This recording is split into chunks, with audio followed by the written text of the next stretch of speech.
softly spoken with no. Assalamualaikum warahmatullahi wabarakatuh. Perkenalkan, nama saya Valen Febrianti Muharani dengan nomor BP 200100111. Di sini saya akan menjelaskan mengenai piutang yang pertama. Apakah yang dimaksud dengan piutang usaha? Piutang usaha adalah hak untuk menagih sejumlah uang dari kepada seseorang atau suatu perusahaan yang timbul karena adanya suatu transaksi. Nah, selanjutnya saya akan menjelaskan mengenai jenis-jenis piutang. Yang pertama yaitu piutang usaha atau account receivable. Digunakan untuk penjualan barang atau jasa secara kredit dan biasanya diperkirakan akan diterima dalam periode waktu yang relatif pendek, digolongkan menjadi aset lancar. Nah, jadi bisa kita jelaskan lagi kalau piutang usaha itu adalah sejumlah uang yang didapat dari yang ditagihkan kepada si customer atas suatu transaksi di masa lalu terkait dengan penjualan barang atau jasa. Nah, yang kedua adalah piutang wesel atau wesel tagih atau disebut juga dengan notes receivable, merupakan pernyataan jumlah utang dari pelanggan dalam bentuk tertulis atau surat pengakuan utang.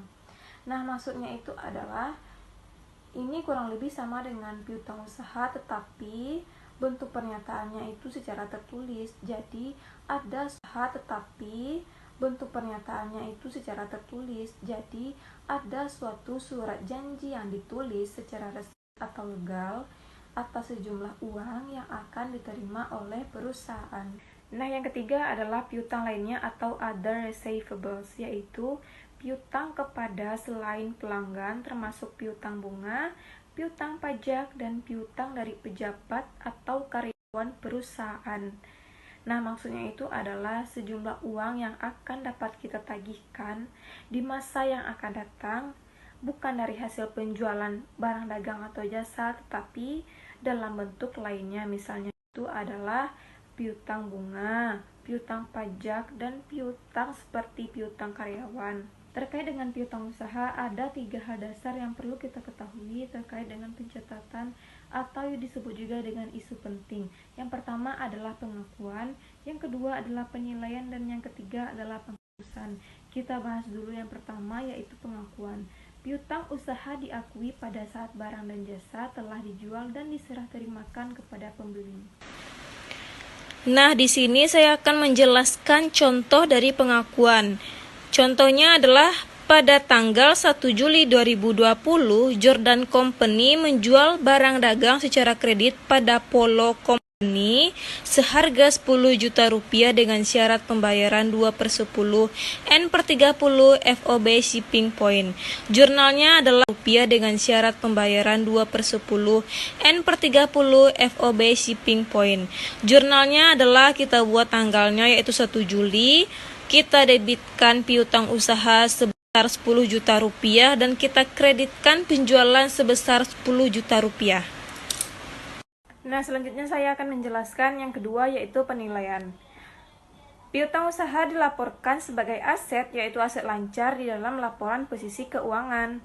Piutang usaha dinilai sebesar jumlah yang mungkin dapat diterima atau ditagih. Oleh karena itu, perlu ditetapkan jumlah yang mungkin tidak dapat ditagih. Nah, piutang usaha ini yang disajikan di laporan posisi keuangan, kita sajikan dalam nilai realisasi bersih. Apa itu nilai realisasi bersih? Nilai realisasi bersih itu adalah nilai piutang setelah dikurangi dengan estimasi atas piutang tak tertagih. Selanjutnya, akuntansi piutang tak tertagih. Tidak ada aturan umum untuk menentukan kapan sebuah piutang dianggap tidak tertagih. Terdapat beberapa indikasi, diantaranya adalah pelanggan tidak menanggapi usaha perusahaan untuk menagih, pelanggan pailit, usaha pelanggan tutup, kegagalan dalam mencari lokasi atau menghubungi pelanggan. Nah, beban operasi yang dicatat dari piutang tak tertagih disebut beban piutang tak tertagih atau bad debt expense. Lanjut, terdapat 2 metode atau bad debt expense. Lanjut, terdapat dua metode akuntansi untuk piutang tidak tertagih. Yang pertama adalah metode penghapusan langsung atau direct write-off method. Itu maksudnya sampai benar-benar piutang tersebut tidak tertagih, baru bisa kita langsung hapus. Yang kedua adalah metode penyisihan atau allowance method. Metode ini konsisten dengan prinsip perbandingan. Manajemen membuat estimasi setiap tahunnya mengenai berapa besar porsi piutang usaha yang mungkin tak tertagih, dan beban piutang tak tertagih di debit, dan penyisihan piutang tak tertagih di kredit. Piutang yang ternyata benar-benar tak dapat ditagih di debit ke penyisihan piutang tak tertagih, dan di kredit ke piutang usaha. Nah, selanjutnya saya akan menjelaskan contoh dari metode penyisihan. Pada tanggal 31 Desember, Cynthia Records mengestimasikan bahwa 4.000 dari total saldo piutang usaha perusahaannya yang sebesar 105.000 pada akhirnya akan tak tertagih. Nah, jadi ayat jurnal penyesuaiannya itu adalah 31 Desember kita debitkan beban piutang tak tertagih sebesar 4.000 dan kita kredit penyesuaiannya itu adalah 31 Desember kita debitkan beban piutang tak tertagih sebesar 4.000 dan kita kreditkan penyisihan piutang tak tertagih sebesar 4.000. Jadi jumlah bersih yang diperkirakan akan tertagih adalah 101.000. Ini kita dapatkan dari 105.000 kita kurang dengan 4.000. Ini disebut nilai realisasi bersih atau NRB. Nah, lanjut untuk contoh yang kedua. Pada tanggal 21 Januari, piutang John Parker yang totalnya sebesar 610 dianggap tak tertagih. Nah, jadi kita debitkan penyisihan piutang tak tertagihnya dan kita kreditkan piutang usaha John Parker. Ini berarti kita menghapus piutang tak tertagih. Nah, selanjutnya pada tanggal 10 Juni piutang yang dihapus ternyata dapat ditagih. Jadi kita buat jurnalnya seperti ini. Piutang usaha John Parker kita debitkan sebesar 610 dan kita kreditkan penyisihan piutang tak tertagih 610.000 juga. Nah, ini akan menimbulkan kembali piutang yang telah dihapus sebelumnya. Jadi ini ayat jurnal dibuat untuk menimbulkan kembali piutang John Parker. Lanjut. Nah, ayat jurnal kedua kita buat untuk mencatat penerimaan kas. Jadi kasnya kita debit. Lanjut. Nah, ayat jurnal kedua kita buat untuk mencatat penerimaan kas. Jadi kasnya kita debitkan sebesar 610.000. Ini dalam rupiah, yang tadi dalam dolar. Piutang usaha John Parkernya kita kreditkan sebesar 610.000. Kita bikin keterangannya mencatat penagihan piutang. Selanjutnya metode penghapusan langsung atau direct write-off method. Metode ini tidak konsisten dengan prinsip perbandingan. Piutang yang terbukti tidak tertagih dihapus pada tahun piutang tersebut diputuskan tidak tertagih. Untuk jurnalnya, beban piutang tertagih di debit dan piutang usaha di kredit untuk masing-masing transaksi semacam itu. Selanjutnya saya menjelaskan contoh dari metode penghapusan langsung. Ini pada tanggal 10 Mei, piutang DL Ross diputuskan tidak tertagih. Saldo sebesar 420 dihapus dari buku. Nah, jadi jurnalnya adalah 10 Mei, beban piutang tak tertagihnya kita debitkan sebesar 42.000 dan kita kreditkan piutang usaha DL Ross-nya sebesar 42.000. Ini untuk menghapus piutang tak tertagih. Nah, selanjutnya contohnya adalah pada bulan November, DL Ross mengirimkan cek. Beban piutang tertagih di debit dan piutang usaha di kredit untuk masing-masing transaksi semacam itu. Selanjutnya saya menjelaskan Contoh dari metode penghapusan langsung. Ini pada tanggal 10 Mei, piutang DL Ros diputuskan tidak tertagih. Saldo sebesar 420 dihapus dari buku. Nah, jadi jurnalnya adalah 10 Mei, beban piutang tak tertagihnya kita debitkan sebesar 42.000 dan kita kreditkan piutang usaha DL Rosnya sebesar 42.000. Ini untuk menghapus piutang tak tertagih. Nah, selanjutnya contohnya adalah pada bulan November, DL Ros mengirimkan cek sebesar 420 untuk melunasi utangnya. Jadi jurnal yang pertamanya, piutang usaha DL Ros kita debitkan sebesar 42.000 dan kita kreditkan beban piutang tak tertagih sebesar 42.000. Ini akan menimbulkan kembali piutang yang telah dihapus pada tanggal 10 Mei tersebut. Nah, lanjut jurnal yang kedua adalah mencatat penerimaan kas, berarti kasnya kita debitkan sebesar 42.000 dan kita kreditkan piutang usaha DL Ros sebesar 42.000. Jadi ini mencatat penagihan piutang keterangannya. Jadi inilah metode dari penghapusan langsung. Sekian, terima kasih. Assalamualaikum warahmatullahi wabarakatuh. Assalamualaikum warahmatullahi wabarakatuh. Saya Alda Tridianda dengan BP 2001-0021 akan menjelaskan mengenai piutang tak tertagih pada PPT bagian 2. Yang pertama ada metode penyisihan. Pada piutang tak tertagih, metode penyisihan yang pertama yaitu berdasarkan persentase penjualan. Contoh transaksinya, jika penjualan kredit untuk periode tersebut sebesar $300.000 dan diestimasikan bahwa 1% akan tidak tertagih, maka beban piutang tak tertagih adalah sebesar $3.000. $3.000 ini kita dapatkan dari 1% dikali dengan $300.000. Ayat jurnal penyesuaian untuk metode ini adalah dengan mendebit akun beban piutang tak tertagih sebesar $3.000 dan mengkredit penyisihan piutang tak tertagih sebesar $3.000. Yang kedua, berdasarkan analisis umur atau piutang. Contoh transaksinya adalah jika diestimasikan bahwa piutang sebesar $3.390 akan tidak tertagih dan akun penyisihan piutang tak tertagih saat ini memiliki saldo $510, maka beban piutang tak tertagih harus didebit sebesar $2.880. $2.880 ini kita dapat dari mengurangkan $3.390 dikurang dengan $510. Ayat jurnal penyesuaian berdasarkan analisis umur atau piutangnya sama seperti tadi, yaitu beban piutang tak tertagih sebesar $2.880 didebit dan penyisihan piutang tak tertagih $2.880 dikredit. Selanjutnya kita masuk dengan estimasi berdasarkan analisis piutang.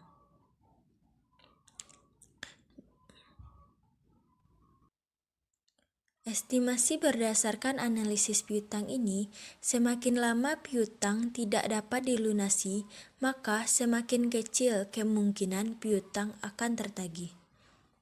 Oleh sebab itu, kita dapat mengisi estimasi dengan melihat tanggal jatuh temponya. Nah, metode yang kita gunakan yaitu yang pertama, menentukan tanggal jatuh tempo setiap piutang. Yang kedua, menentukan jumlah hari yang telah lewat dari tanggal jatuh tempo. Yang ketiga, kelompokkan piutang berdasarkan tanggal jatuh tempo. Yang keempat, menentukan jumlah setiap kelompok umur. Yang kelima, jumlah setiap kelompok umur. Kemudian dikalikan persen estimasi piutang tak tertagih. Yang keenam, Total ditentukan dengan menjumlahkan piutang tak tertagih di setiap kelompok umur. Nah, berikut adalah tabel mengenai umur piutang dan piutang tak tertagih. Nah, pada tabel ini dapat kita lihat bahwa semakin lama jumlah hari setelah jatuh tempo, maka semakin tinggi persentase piutang tak tertagih. Contohnya, pada saat belum jatuh tempo, maka persentase piutang tak tertagih yaitu 2%. Sedangkan setelah jatuh tempo seperti di atas 365 hari atau 1 tahun, maka persentase piutang tak tertagih yaitu mencapai 80%. Pada tabel ini yaitu persentase piutang tak tertagih berdasarkan pengalaman dan rata-rata industri. Nah, pada tabel berikutnya ini kita dapat melihat jumlah persentase dari umur piutang dan piutang tak tertagih yaitu sebesar $3.390. $3.390 ini kita dapat dari menjumlahkan persentase piutang tak tertagih mulai dari belum jatuh tempo sampai jumlah hari setelah jatuh tempo yaitu di atas 365 hari. Di sini kita juga dapat melihat total saldo sebelum persentasenya yaitu di $86.300. Nah, berikut adalah penyesuaian akhir tahun untuk piutang tak tertagih. Di sini kita dapat melihat ada buku besar dan neraca. Pada buku besar kita menggunakan akun T, yaitu yang pertama piutang usaha. Yang pertama piutang usaha dengan mendebit total saldo sebelum penyesuaian yaitu $86.300. Nah, di akun buku besar selanjutnya yaitu penyesuaian piutang tak tertagih yang pertama ada $510 ini yaitu juga saldo sebelum penyesuaian. Yang di kredit, yang kedua ada $2.880 di kredit yaitu penyesuaian akhir tahun yang mana kita dapat dari $3.390 tadi. Kita dapat dari penyesuaian akhir tahun yaitu $3.390 dikurang $510 maka dapatlah $2.880. Yang ketiga ada penyesuaian pada buku besar yaitu beban piutang tak tertagih dengan mendebit penyesuaian akhir tahun yaitu $2.880. Di sebelahnya kita dapat melihat kolom neraca. Pada penyesuaian akhir tahun untuk piutang tak tertagih, pada neracanya yaitu kita mendebit piutang usaha sebesar $86.300 dikurangi penyisihan piutang tak tertagih sebesar $3.390. Maka nilai realisasi bersih dari piutang tersebut adalah $82.910. Sekian penjelasan saya mengenai piutang tak tertagih. Terima kasih. Assalamualaikum warahmatullahi wabarakatuh. Assalamualaikum warahmatullahi wabarakatuh. Saya Wulaneka Safitri, nomor BP 2001031 akan menjelaskan materi tentang piutang wesel. Sebelum saya masuk ke penjelasannya, alangkah lebih baiknya teman-teman semua menguasai ayat jurnal penyesuaian. Ada 2 poin yang harus dikuasai. Yang pertama yaitu pendapatan yang masih harus diterima. AJP-nya yaitu debit piutang kredit pendapatan. Yang kedua yaitu beban yang masih harus dibayar. AJP-nya yaitu debit beban dan kredit hutang. Ketika saya mengatakan piutang wesel, yang pertama kita highlight yaitu wesel. Apa sih wesel itu? Wesel itu sebenarnya hanya alat bukti yang dibuat oleh si pemberi wesel. Misalnya saya pemberi wesel atau saya pembuat wesel. Saya membuat buktinya. Buktinya yaitu wesel ini. Bukti yang berisi terkait sejumlah uang. Misalnya uangnya 10 juta. Berisi juga jangka waktu berapa hari yang harus saya lunasi. berisi, dan berisi juga suku bunganya, boleh berbunga dan juga boleh tidak berbunga. Setelah saya buat wesel tersebut akan saya berikan kepada si penerima wesel. Jadi wesel ini bisa dikatakan alat pembayaran, juga bisa sebagai bukti bahwa saya akan menyerahkan sejumlah uang pada waktu yang ditentukan. Misalnya saya pemberi wesel, saya juga harus menerbitkan promise. Apa sih itu promise? Promise itu adalah sebuah surat pernyataan dari saya juga bahwa saya akan melunaskan wesel tersebut. Tadi wesel itu apa? Wesel itu berisi terkait dengan sejumlah uang, tempo waktunya, suku bunganya, diselingi dengan promise. Dan ketika saya menerbitkan wesel tersebut, disebut sebagai wesel bayar. Kenapa? Karena itu sebagai alat pengganti saya membayar. Harusnya saya kasih uang, sekarang saya kasih wesel. Makanya namanya wesel bayar. Misalnya teman-teman yang berhubungan dengan saya mau mengambil wesel tersebut, teman-teman posisinya akan sebagai penerima. Maka teman-teman mencatat sebagai wesel tagih. Kalau di saya wesel bayar, karena saya menggunakan hak tersebut untuk membayar. Dua hal ini tidak berbeda. Sama-sama wesel, itu hanya nama pencatatannya saja. Bedanya teman-teman di pihak mana? Di pihak pemberi wesel atau si penerima wesel. Kalau sebagai penerima dicatat sebagai wesel tagih, kalau sebagai pemberi dicatat sebagai wesel bayar. Jadi berdasarkan yang kita paparkan ilustrasi tadi, maka bisa kita simpulkan berdasarkan subjeknya, berarti bisa dikelompokkan menjadi dua, yaitu wesel tagih berarti si penerima, wesel bayar berarti si pemberi. Dan juga berdasarkan bunganya, yaitu wesel berbunga dan wesel tidak berbunga. Terus teman-teman pasti bertanya, kok ada wesel berbunga dan tidak berbunga? Sebenarnya kalau periodenya lama banget, misalnya di atas 30 hari, 60 hari, 90 hari, tentu di atas 30 hari, 60 hari, 90 hari, tentu biasanya itu wesel disebut sebagai berbunga. Kenapa? Karena kan nilai uang tersebut makin lama makin mengecil. Karena kita ada namanya inflasi. Jadi kalau kita tidak memberikan bunga, tentu kita akan rugi. Karena uang kita itu akan semakin mengecil nilainya. Jadi biasanya kalau waktu jatuh temponya lama, wesel itu berbunga.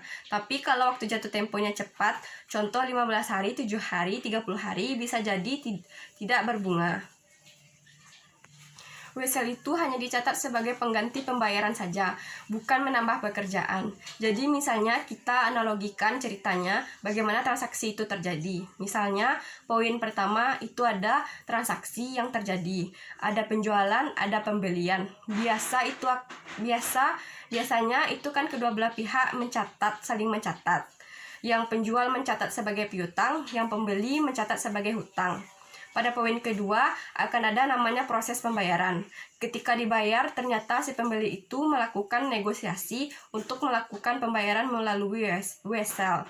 Jika disepakati, maka baik pembeli maupun penjual mereka itu akan mencatat kembali. Piutang yang awal mereka catat oleh si penjual akan digantikan oleh piutang wesel. Dan juga pembeli hutang yang pertama dia catat akan digantikan pada hutang wesel. Pada poin ketiga, ketika wesel tersebut jatuh tempo, wesel itu ada jangka waktunya. Baru mereka akan mencatat kembali. Baik penjual akan menerima kas, baik pembeli akan mengeluarkan kas. Pada poin ketiga, kita harus melihat apakah ada adjustment atau tidak. Apakah dia melewati masa periode buku atau tidak. Kalau melewati masa periode buku, tentu dia harus membuat jurnal adjustment. Adjustmentnya itu apa? Yaitu berupa suku bunganya.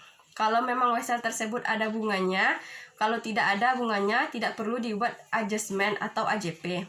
Jadi secara garis besar, sebenarnya dia itu cuma ada perubahan pada proses pembayarannya menggunakan wesel. Jadi kita itu bisa dikatakan mencatatnya itu menjadi 2 kali. Kalau melalui cash kan biasanya mencatat 1 kali, dah selesai. Tapi kalau wesel harus mencatat 2 kali, ada serah terimanya sampai pencairannya. Jadi analogi transaksi wesel secara normal itu ada 1, proses transaksi, yang kedua proses serah terima jika tidak dilakukan secara cash, dan proses pencairan. Berikut contoh soal piutang wesel tidak berbunga. Pada tanggal 1 November, terjadi penjualan antara toko X dengan toko Y, di mana toko X menjual barang flash disk kepada toko Y sebesar 10 juta dan akan dibayar bulan depan. Ini adalah case pertama, teman-teman, di mana yang saya katakan tadi terjadi proses transaksi, belum ada disinggung menggunakan wesel atau tidak. Setelah itu, pada tanggal 1 Desember, ternyata toko Y menghubungi toko X bahwa toko Y sedang mengalami kesulitan, sehingga dibayar melalui wesel. Karena toko X dan toko Y sudah berhubungan lama, maka toko X menyetujui pembayaran melalui wesel. Wesel tersebut berumur 90 hari atau 3 bulan. Case kedua, mereka bernegosiasi akan melakukan proses pembayaran dengan wesel.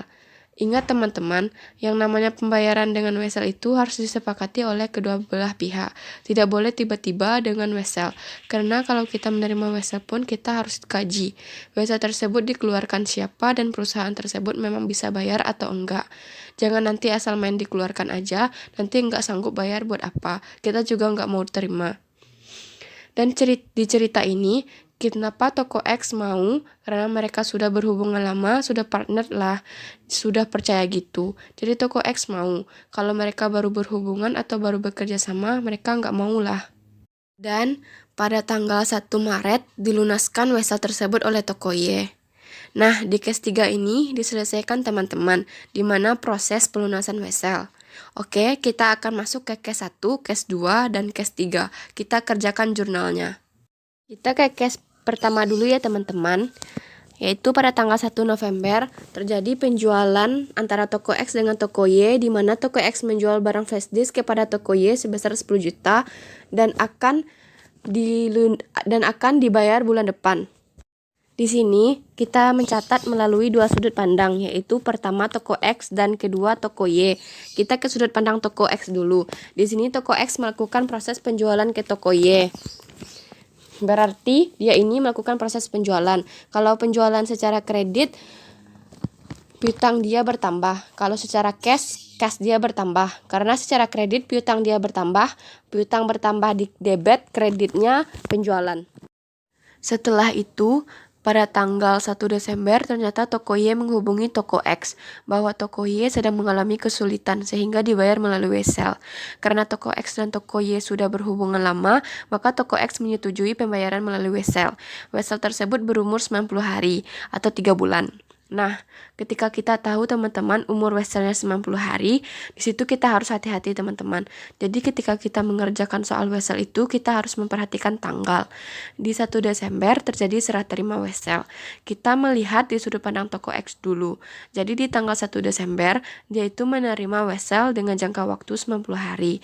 Berarti piutangnya itu hilang teman-teman. Piutang di kredit, wesel tagih di debit. Untuk toko Y, dia itu mencatatnya apa? Hutangnya hilang teman-teman. Hutang di debit, awalnya kan taruhnya di kredit. Sekarang hutangnya jadi hilang 10 juta. Tapi di kreditnya muncul baru juga, yaitu hutang wesel atau wesel bayar.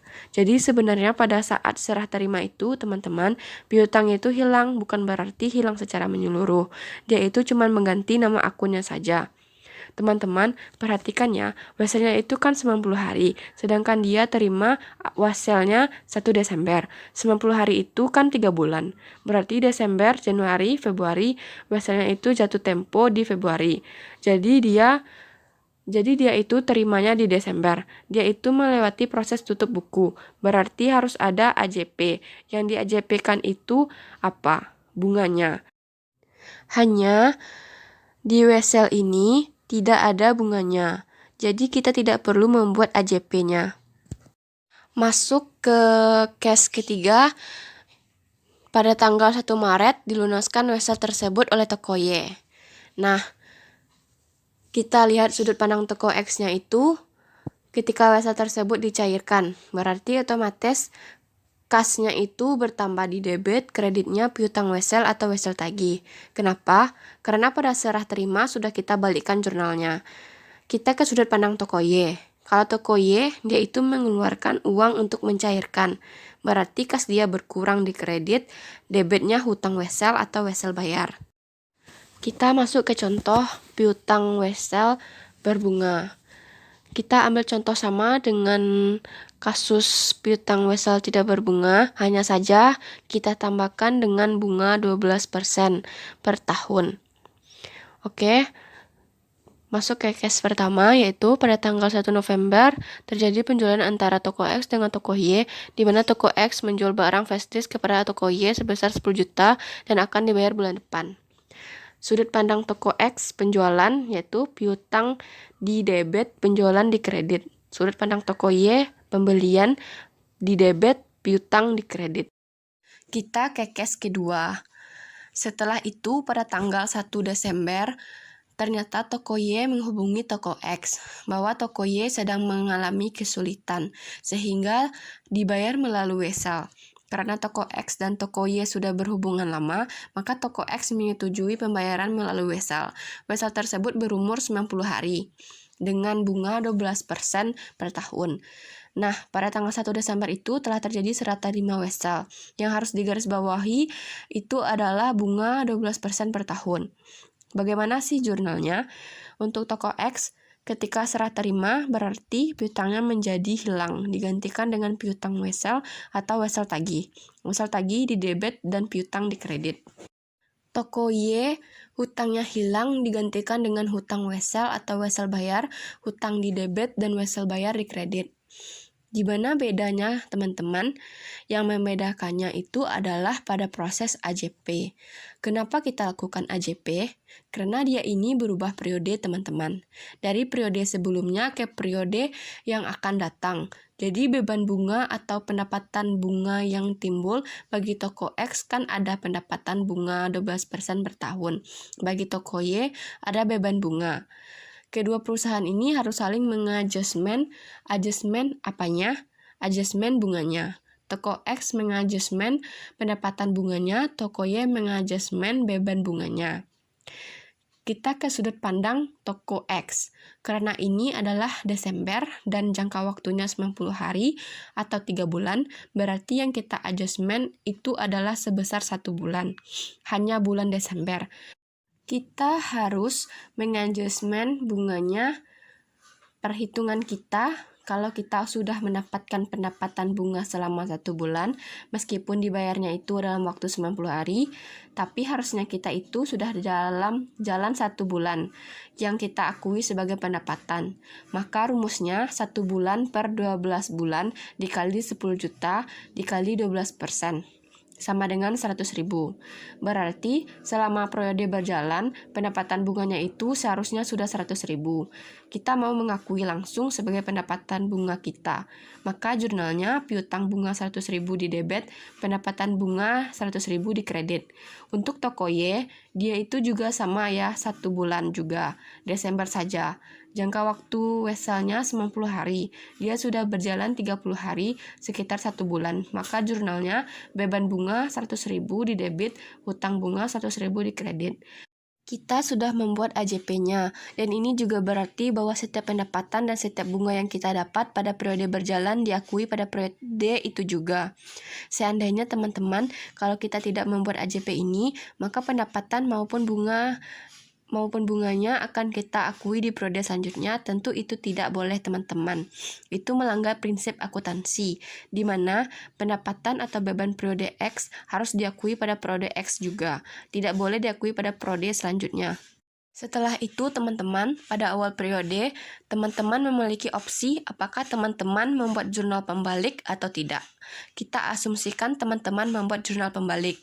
Apa sih yang kita balik? Yang kita balik itu adalah jurnal AJP tadi. Kalau jurnal toko X berarti pendapatan bunga pada piutang bunga, jurnal toko Y hutang bunga pada beban bunga. Nah, pertanyaan, kenapa sih kita balik? Dengan kita balik jurnal tersebut, nanti pas proses pencairannya, kita mencatat pendapatan bunga itu secara full. Kalau nggak kita balik, gimana? Ya nggak masalah juga. Berarti nanti hutang bunga teman-teman atau piutang bunga teman-teman belum terhapus. Nanti harus kita jurnal kembali lagi. Dia nampak lagi di jurnal selanjutnya, pada saat jurnal pencairan. Tapi kalau sudah dibalikkan di awal nanti pencairannya, dia nggak nampak lagi. Itu tergantung pilihan teman-teman. Nanti di neraca saldo setelah penyesuaian sama saja. Kita masuk ke proses pencairan atau pelunasan teman-teman. Karena kita membuat jurnal pembalik, maka saya buat proses pencairannya dengan jurnal pembalik. Kita sudut pandang toko X. Pada tanggal 1 Maret dilunaskan wesel tersebut. Bagaimana jurnalnya? Berarti toko X pas Maret mendapatkan pencairan wesel tersebut. Wesel tersebut sebesar 10 juta. Bunganya 12%, 90 hari atau 3 bulan. Berarti 3/12 dikali 10 juta dikali 12% sama dengan 300.000. Berarti dia memperoleh kas 10.300.000, debitnya, kreditnya piutang wesel 10 juta dan pendapatan bunga 300.000. Meskipun di AJP kita sudah membuat yang Desember, tapi karena kita membuat jurnal pembalik, otomatis yang Desember ini kita tidak hitung lagi. Jadi kita hitungnya pada saat proses pencairan menjadi 3 bulan. Seandainya kalau kita nggak buat jurnal pembalik, maka jurnalnya menjadi kas 10.300.000 di debit, piutang wesel 10 juta di kredit, piutang bunga 100.000, piutang bunga ini dari AJP, tadi Desember punya. Pendapatan bunga 200.000 di kredit, pendapatan bunga dari Januari dan Februari. Untuk toko Y, kita asumsikan dulu pakai jurnal pembalik. Kita hitung berapa bunganya, bunga sama seperti toko X, yaitu 300.000. Berarti dia mengeluarkan kas 10.300.000 di kredit, debitnya wesel bayar 10 juta, beban bunga 300.000. Kalau tidak menggunakan jurnal pembalik, maka kasnya tetap 10.300.000 di kredit, debitnya hutang wesel 10 juta, hutang bunga 100.000 dan beban bunga 200.000. Kalau terjadi case spesial, yaitu asumsi toko Y tidak membayar wesel atau kabur, bagaimana sih jurnalnya? Kalau menggunakan jurnal pembalik, kerugian piutang 10 juta di debit, wesel tagih 10 juta di kredit. Kalau tidak menggunakan ayat jurnal pembalik, kan ada AJP yang masih gantung tuh tanggal 31 Desember yang kita kerjakan. Maka AJP tersebut harus kita sesuaikan juga di jurnal penghapusan piutangnya. Di kredit kerugian piutang 10 juta, kerugian piutang bunga 100.000. Di debit wesel tagih 10 juta, piutang bunga 100.000.